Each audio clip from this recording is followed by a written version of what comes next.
Hi வணக்கம். இன்றைக்கி உள்ள ரெசிபி வந்து கருவாட்டு குழம்பு. வாங்க ரெசிபிக்குள்ளே போகலாம். ஃபஸ்ட்டு தக்காளி, வெங்காயம், கருவேப்பிலை நம்ம தாளிப்புக்காக ரெடி பண்ணிக்கலாம். அதுக்கப்புறமா ஒரு பொட்டேட்டோவை நான் வெட்டி பாயில் பண்ணி வச்சுட்டேன். 60% வெந்திருக்கு. அண்ட் தென் இந்த கருவாடு தான் நம்ம யூஸ் பண்ண போகிறோம். இதுக்குமே சொரா கருவாடு கன்னியூ. ஸோ இதை யூஸ் பண்ணி தான் நான் கருவாட்டு குழம்பு இன்றைக்கி வைக்க போகிறேன். ஸோ இன்னொரு தாளிப்பு ஜாமான் என்னென்னு பார்த்தோம்னாக்கா கடுகு தாளிப்பு, அதாவது மிக்ஸ் ஹர்ப்ஸு. இது மட்டும் தான் நான் தாளிப்புக்காக யூஸ் பண்ணுறேன். இதை தவிர்த்து பச்சை மிளகாய் இதெல்லாம் நீங்கள் ஹெட் பண்ணிக்கலாம், அது உங்களோட ப்ரிஃபரன்ஸு. ஓகே, குழம்பு வைக்கிறது தான் நான் மீன் கறி தூள் எடுத்திருக்கேன். ராஜாஸ் பிராண்டோட நான் அதுதான் யூஸ் பண்ணுறேன். ஸோ மீன் கறி தூள், அதுக்கப்புறமா try chilli powder, try red chilli powder, அதுக்கப்புறம் சிறு சீரகத்தூள், அதுக்கப்புறமா பெரு சீரகத்தூள் நான் இதெல்லாம் யூஸ் பண்ணுவேன். இன்னொன்று கரம் மசாலா நான் யூஸ் பண்ணுவேன். அது நான் இந்த வீடியோவில் அப்புறம் அட்டாச் பண்ணுறேன் குக் பண்ணும்போது. ஓகே, இப்போ நம்ம பேனை ஹீட் பண்ணிவிட்டு நான் கருவாடை எப்போதுமே கொஞ்சம் எண்ணெயில் வதக்கி தான் நான் குழம்புல சேர்த்துக்குவேன். அது என்னோடய ப்ரிஃபரன்ஸ். எனக்கு அந்தமாரி செஞ்சால் பிடிக்கும், எனக்கு அந்தமாரி செய்கிறது பிடிக்கும். ஸோ அதனால் நான் லைட்டாக ஒரு 1.5 டேபிள் ஸ்பூன் எண்ணெய் விட்டு அதை நான் லைட்டாக வதக்கிக்கிறேன். கருவாடை வதக்கிறதுக்கு முன்னாடி நான் லைட்டாக அலசிக்கிட்டேன்.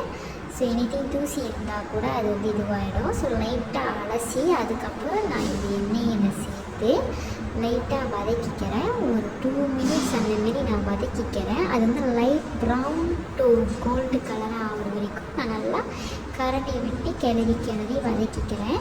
லேட்டராக நம்ம இதை எடுத்து தனியாக வச்சுக்கும் போது குழம்புல போடும்போது இந்த வதக்கின எண்ணெயோடு சேர்த்து தான் எடுத்து வச்சுக்கணும். நான் ஏன் அப்படி சொல்கிறேன்னாக்கா, அப்போ தான் அந்த கருவாட்டோட டேஸ்ட்டும் அந்த கருவாடை ஸ்மெல்லும் அதாவது குக்கான கருவாடை ஸ்மெல்லும் போகாமல் இருக்கும் நம்ம குழம்புல சேர்க்கும்போது. ஸோ அந்த எண்ணெயோடையே நம்ம எடுத்து வச்சுக்கலாம். ஓகே, இதுமாரி நல்லா வதக்கணும். நான் வீடியோ கட் பண்ணாமல் காட்டுறேன். அது எந்த கலரை எப்படி சேஞ்ச் ஆகுது அப்படின்னு. ஒரு மாதிரி light brown to gold colour வர வரைக்கும் நம்ம வதக்கிக்கலாம். ஓகே, இதுக்கப்புறம் நான் சொன்ன மாதிரியே இதை நம்ம தனியாக ஒரு பவுலில் எடுத்து வச்சுக்கலாம். அந்த ஆயிலோடையே தான் நான் எடுத்து வச்சுக்க போகிறேன். லேட்டராக நம்ம கறியில் குழம்புல நம்ம என்ன ஸ்டேஜில் இந்த கருவாடை சேர்க்கணுன்றது நான் அப்புறம் காட்டுறதோ. இந்த மாதிரி தான் எண்ணெயோடு அந்த வதக்கின எண்ணெயோடு நம்ம எடுத்து வச்சுக்கலாம். நான் பேக்கெட் டைப் ஆஃப் கன்னியூ கருவாடு தான் வாங்கினேன். ஸோ இப்போ நம்ம மசாலா ரெடி பண்ணிக்கலாம். இந்த குழம்புக்கு நான் மசாலாவை இந்தமாரி ரெடி பண்ணிக்கிறேன். 1 tablespoon and ½ tablespoon, that means 1.5 tablespoon of fish curry powder. Rajah's fish curry powder தான் என்னோடய ப்ரிஃபரன்ஸ். நீங்கள் என்ன கறி பவுடர்னாலும் நீங்கள் யூஸ் பண்ணிக்கலாம், நீங்கள் எப்பயும் பாய்க்கிறது. தென் ஸ்பைசியாக நான் இதை மட்டும்தான் ஆட் பண்ணுறேன். ½ tablespoon of dry chilli powder, that means red chilli powder ½ tablespoon நான் பாய்க்கிறேன். இதை தவிர்த்து நீங்கள் உங்களுக்கு இன்னும் ஸ்பைசி வேணுன்னா நீங்கள் ஆட் பண்ணிக்கலாம்.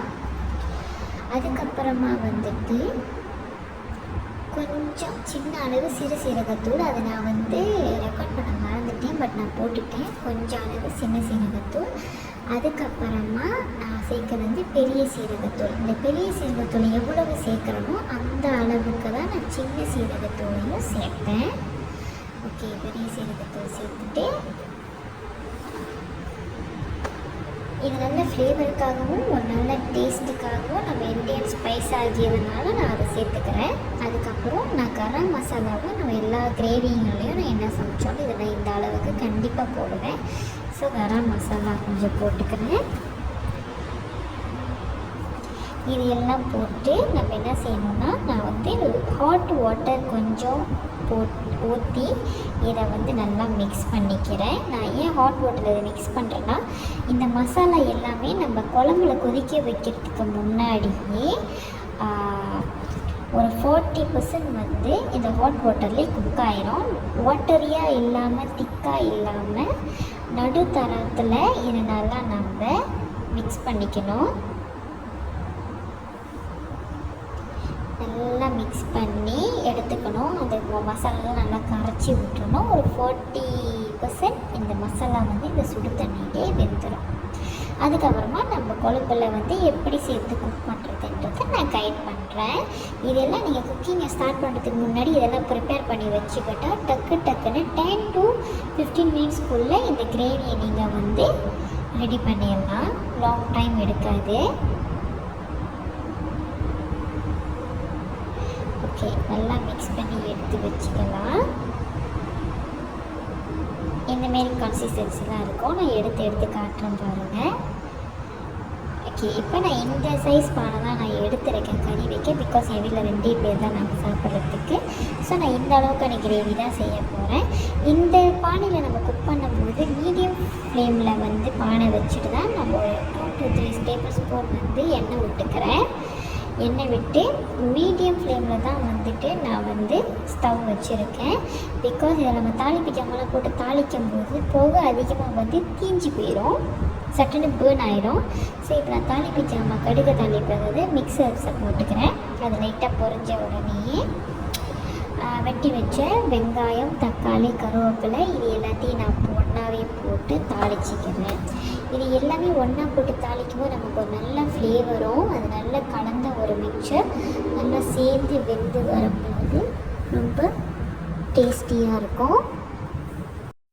ஓகே, இது நல்லா வதக்கணும். நான் எந்த குக்கிங்லேயுமே வந்துட்டு அனியன்லாம் வந்து வதக்கும் போது சால்ட் ஆட் பண்ணிக்க மாட்டேன். நீங்கள் ஆட் பண்ணுறது வந்து அது உங்களோட ப்ரிஃபரன்ஸ், நீங்கள் ஆட் பண்ணி வதக்கிக்கலாம்.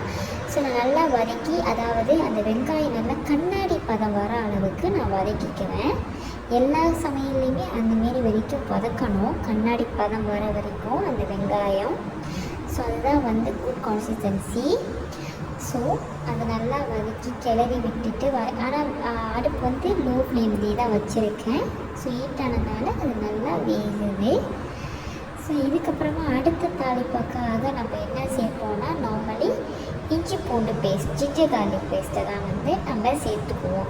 ஸோ அது நம்ம எந்த அளவுக்கு சேர்த்துக்கிறோன்னா 1 டீஸ்பூன் அளவு தான் நம்ம இஞ்சி பூண்டு பேஸ்ட் சேர்த்துக்கிறோம். Because small size of கிரேவின்றனால.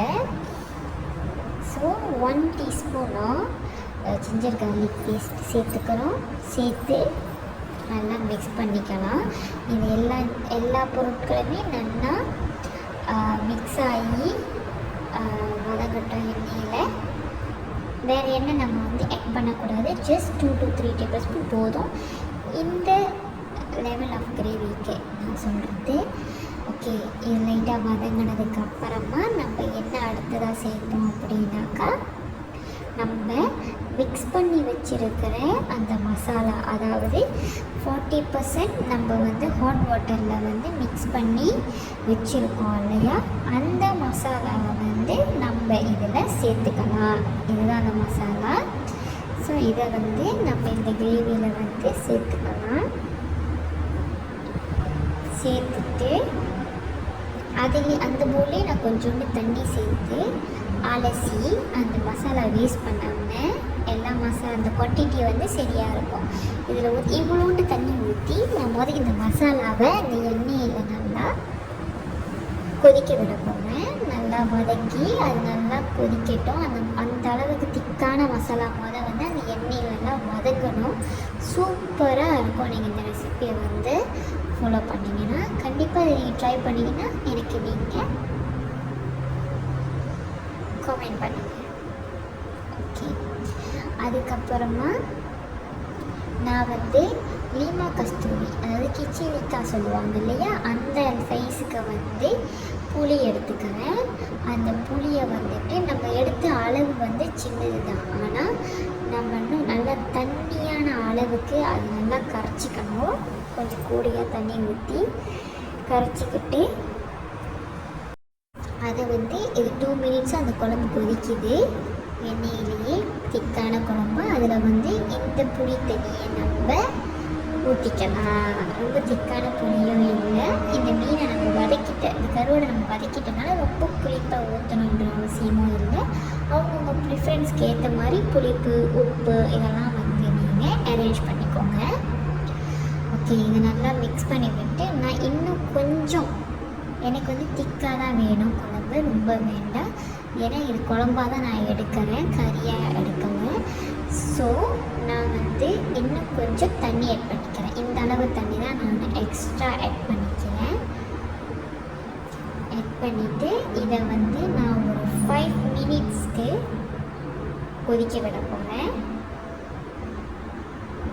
நல்லா ஒரு 5 மினிட்ஸ் கொதிக்கட்டும். இந்த கட்டத்தில் நம்ம அடுப்பை வந்து கொஞ்சம் ஹை ஃப்ளேமில் வச்சுக்கணும்.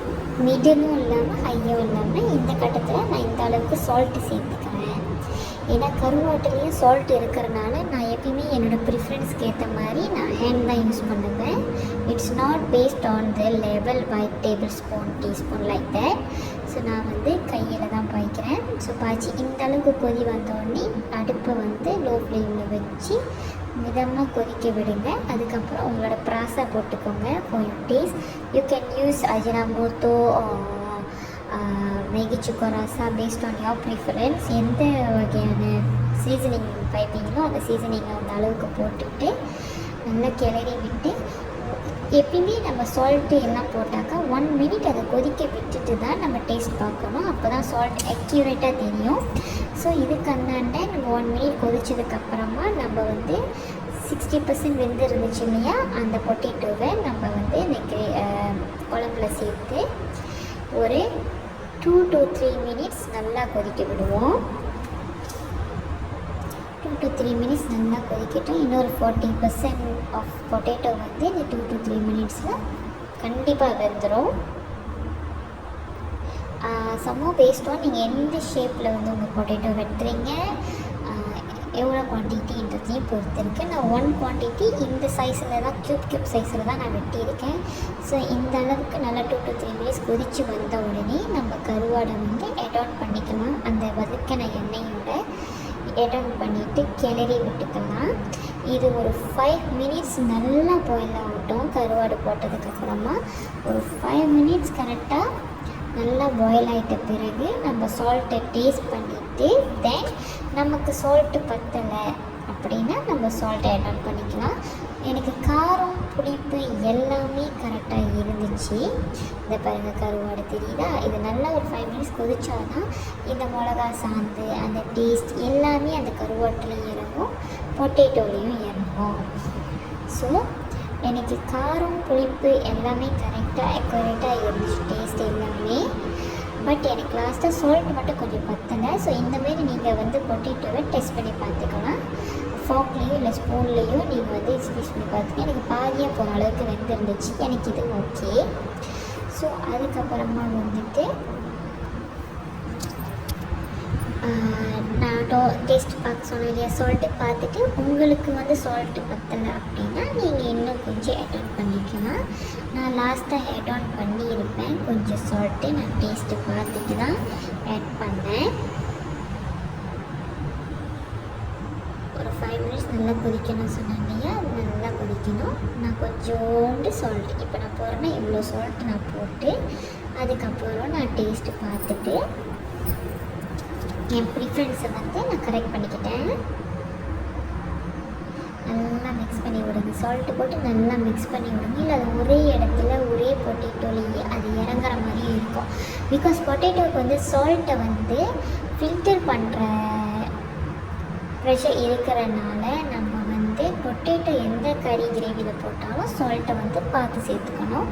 நமக்கு ஏற்ற மாதிரியே இருக்கணும். அதேமாதிரி அதிகமாகவும் போயிடக்கூடாது. ஓகே, நான் இந்த டைப் சந்தானம் தான் பாய்க்கிறேன். ஒரு 2 டேபிள் ஸ்பூன் அளவுக்கு தான் நான் சந்தானை வந்து இதில் யூஸ் பண்ணிக்கிறேன். நான் ஃபஸ்ட்டு ஊற்றினேன் இல்லையா, இப்போ இந்த கட்டம் வந்து இந்த ஃபஸ்ட்டு கட்டத்தில் வந்து நான் 1.5 டேபிள் ஸ்பூன் வந்து பால் சேர்த்தேன்.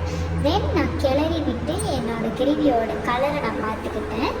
அதுக்கப்புறமா ஒரு 1/2 டேபிள் ஸ்பூன் வந்துட்டு நான் ஊற்றிட்டு மிக்ஸ் பண்ணிக்கிட்டேன். இந்த கலர் என் ப்ரிஃபரன்ஸ் எனக்கு ஓகேவாக இருந்துச்சு.